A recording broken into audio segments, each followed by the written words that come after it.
Hello! Good evening! Sunday, September 10th, 2023. This is our daily episode 1717, 1718, and 1719.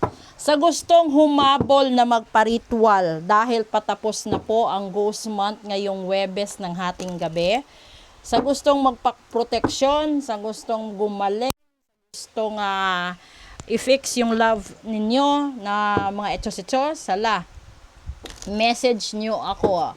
Yun lang yung susi. Sa gusto namang magpa-reading, message lang din po kayo. Okay? Kailangan nyo yan bago matapos ang Ghost Month. Huwag kayong magsayang. Okay.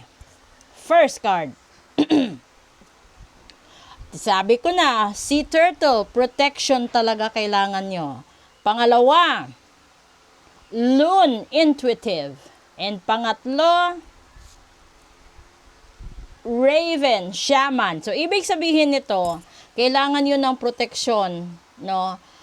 Dahil, ando doon na, matagal nang sinasabi sa inyo ni Universe na pakinggan nyo yung instinct ninyo, pakinggan nyo yung mga yung pinaparamdam sa inyo. Kasi, may mga panahon kasi dito, ito kasi yung loon na nilalabas na intuitive, sinasabi dito na, makinig ka sa bulong or kanta ng kaluluwa mo, espiritu sa paligid mo.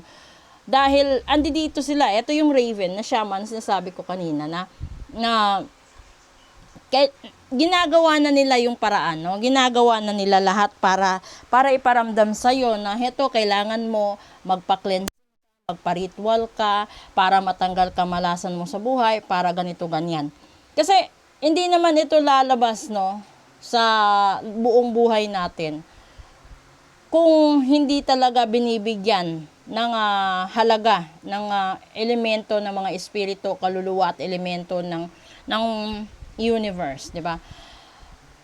Yung protection natin kung sa literal at sa normal nating ginagawa, yung ginagawa nating protection is yung sikasuhin natin yung medical insurance natin, memorial at burial insurance natin, may mga ganun, mga life plan, di ba?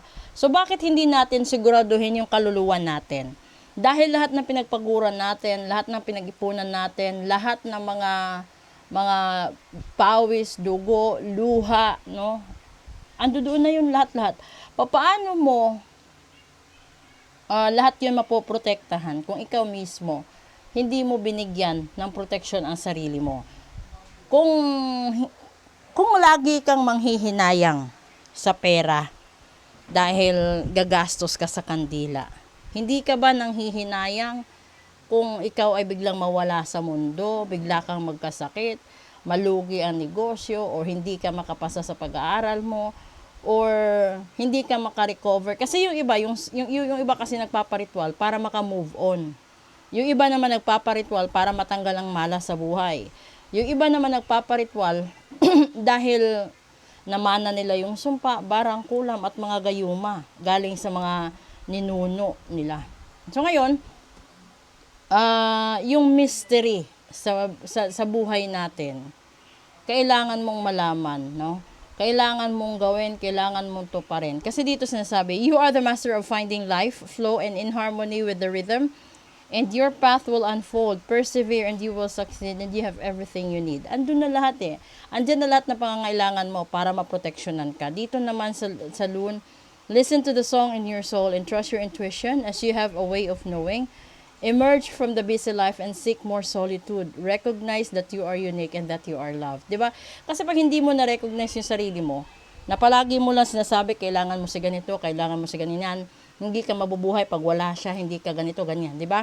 Tapos dito, ikaw yung sariling creator ng buhay mo. Gamitin mo ang ibinigay na talent or skills ng Panginoon sa'yo sa kabutihan. Huwag mong gawin sa kasamaan. Kasi merong extra power yung wisdom at saka yung mga salita. So, ibig sabihin, kapag ikaw ay na-cursed at hindi mo ito na nabigyan ng panangga sa kalaban, talagang tatapatan ka, di ba? Tutuhanin ka talaga ng kalaban mo. And sinasabi dito, you have to claim and keep your mysteries within yourself.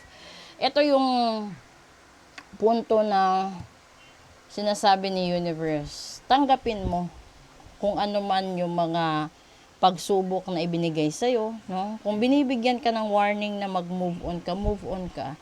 Pero kung binibigyan ka ng warning sa mga videos na napapanood mo katulad nito, na magbigay ka ng protection sa sarili mo or magpa-cleansing ka or whatever na kailangan mo sa buhay na gawin mo bago pa mahuli ang lahat. Lalong-lalo na ngayon, patapos yung ghost month, September 14, 11:59 ng gabi. So, yung huling pwede mong gawin na ritual is itong Martes. Itong Martes na papasok. Kasi hindi nahahabol sa Biyernes. So, kapag nandun ka naman magpapagawa ng ritual sa Biyernes, magiging ano lang siya, yung parang regular na ritual siya. Kasi kapag pinagawa mo ngayon sa ghost month, yung ghost month kasi parang booster. So, para siyang may bonus ka. May ganon. Kapag ikaw hindi ka nagpa-protection, tapos yung kalaban mo tinitira ka, no? Dinadagdagan yung barang mo, yung kulam mo, yung sumpa mo, at saka yung mga gayuma, kung may ginagayuma sila, then talo ka kasi wala kang ginagawa eh. Tapos wag mong sabihin na bahala na ang Diyos, kasi hindi. Lahat ng awa nandoon sa Diyos, pero lahat ng gawa nasa tao. So, kung isasandal mo lahat sa Diyos, ay mapipilay ang Diyos. Hindi lang siguro mapako na pilay pa. Baka bali-bali na ang buto sa dami ng tao na sinasabing bahala na ang Diyos sa'yo. Hindi. Dahil, hindi ka mapupunta sa ganyang sitwasyon. Kung ano man yung sitwasyon na kinaroroonan mo ngayon. Kung nakinig ka sa mga payo noon. Kung nakinig ka sa mga paalala at mga mabubuting asal na itinuturo sa iyo noon. So, lahat-lahat ng yan, no?